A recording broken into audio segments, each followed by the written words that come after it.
ओम गंगणपते नमः। ओम नमः शिवाय।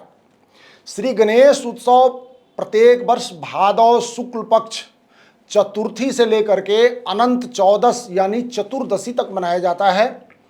इस बार 2024 में 7 सितंबर 2024 से 17 सितंबर 2024 तक गणेश उत्सव मनाया जाएगा। भगवान श्री गणेश का हिंदू धर्म में बहुत ही महत्वपूर्ण स्थान माना जाता है। किसी भी तरह का पूजा पाठ, धार्मिक या मांगलिक अनुष्ठान हो तो सर्वप्रथम गणेश जी की ही पूजा की जाती है। गणेश जी को प्रथम पूज्य, गणाध्यक्ष और विघ्नहर्ता कहा जाता है। भगवान गणेश प्रसन्न होने पर अपने भक्तों के सभी प्रकार के कष्टों को दूर कर देते हैं और भक्तों की सभी मनोकामनाएं पूरी करते हैं। सभी भक्तों का बहुत बहुत स्वागत है। इस वीडियो में हम लोग गणेश भगवान की मूर्ति को स्थापित करना, मूर्ति का चुनाव करना और स्थापना के दौरान किस प्रकार से पूजा पाठ करें और विसर्जन का सही नियम क्या है, इसके बारे में हम लोग चर्चा करेंगे। तो सबसे पहले बात करते हैं कि गणेश भगवान की मूर्ति का चुनाव कैसे करना चाहिए, यानी कैसी मूर्ति खरीदनी चाहिए। तो सबसे पहली बात, भगवान गणेश की प्रतिमा में जो सूंड होता है वो बाएं अथवा दाएं तरफ झुका हुआ होता है। जो सूंड बाएं तरफ झुकी हुई होती है उससे सुख, समृद्धि और सफलता प्राप्त होती है। अगर सूंड दाएं तरफ झुकी हुई है तो वह शत्रुओं पर विजय का कारक और विघ्नों को समाप्त करने वाली होती है। उसके बाद भगवान गणेश की प्रतिमा जब घर पर लाएं तो प्रतिमा के हाथ में मोदक और पैरों के पास मूषक होने चाहिए। इससे गणेश जी प्रसन्न होते हैं और जल्दी मनोकामना पूर्ण करते हैं।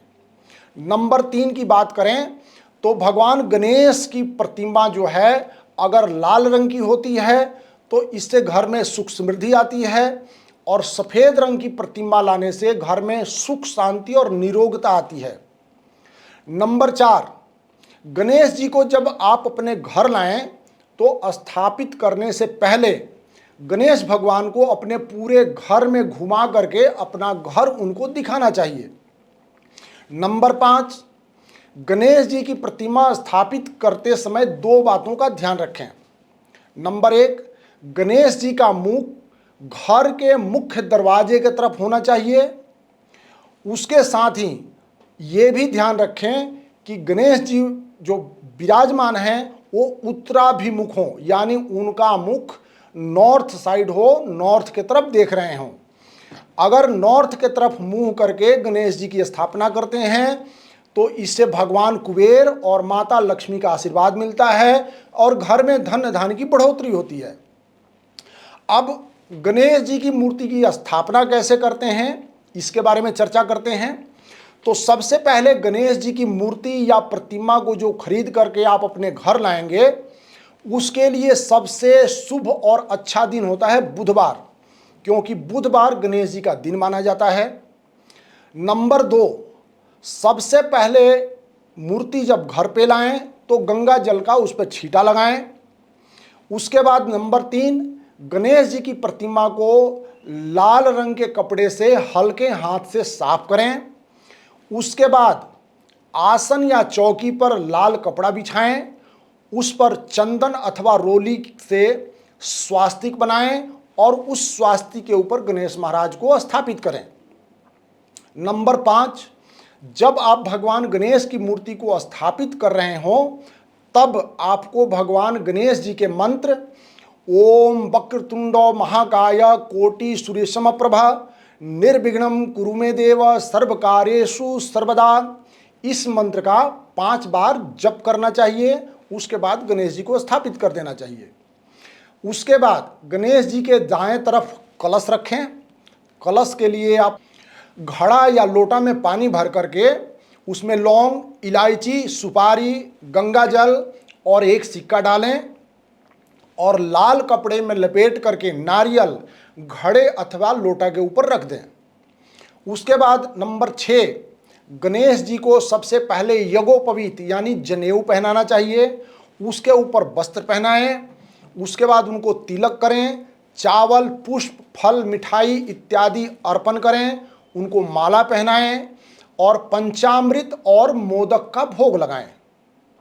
नंबर 7, गणेश भगवान के सामने घी का दीपक और धूप जलाकर उनकी आरती करें। दीपक और धूप आरती करने के बाद भगवान गणेश के मूर्ति के आगे ही रख देना चाहिए और वहीं जलाना चाहिए।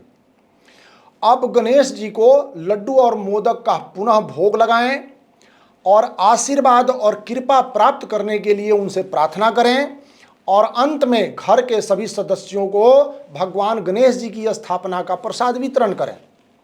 नंबर 8, गणेश जी जब तक घर में स्थापित रहते हैं तब तक सुबह शाम दोनों समय उनकी आरती करें और 3 समय सुबह दोपहर शाम गणेश जी को भोग लगाएं।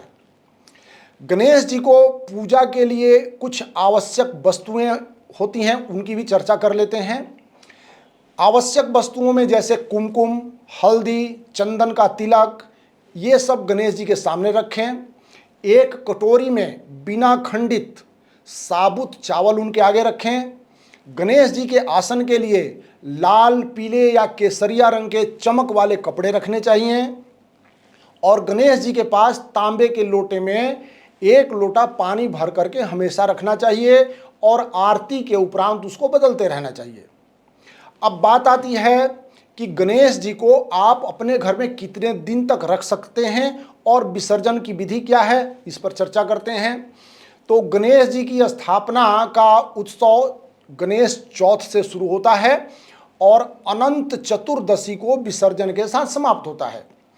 परंतु अगर आपके पास 10 दिन तक गणेश जी को रखने का समय नहीं है तो आप 2 दिन के लिए भी गणेश जी को आप अपने पास ला सकते हैं।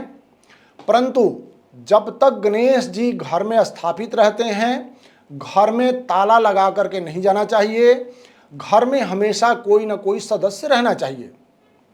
अब अनंत चतुर्दशी के दिन विसर्जन करने से पहले भगवान गणेश का पूजन करें, फिर श्री सत्यनारायण भगवान की कथा करें, आरती करें और अपने पूरे घर में गणेश भगवान को घुमा करके अपने घर को दिखाएं। गणेश जी को गुलाल, चंदन इत्यादि लगाएं और पुनः अगले साल आने का निमंत्रण दीजिए। उसके बाद गणेश जी का जय घोष करते हुए विसर्जन करें। ओम नमः शिवाय, ओम नमः शिवाय।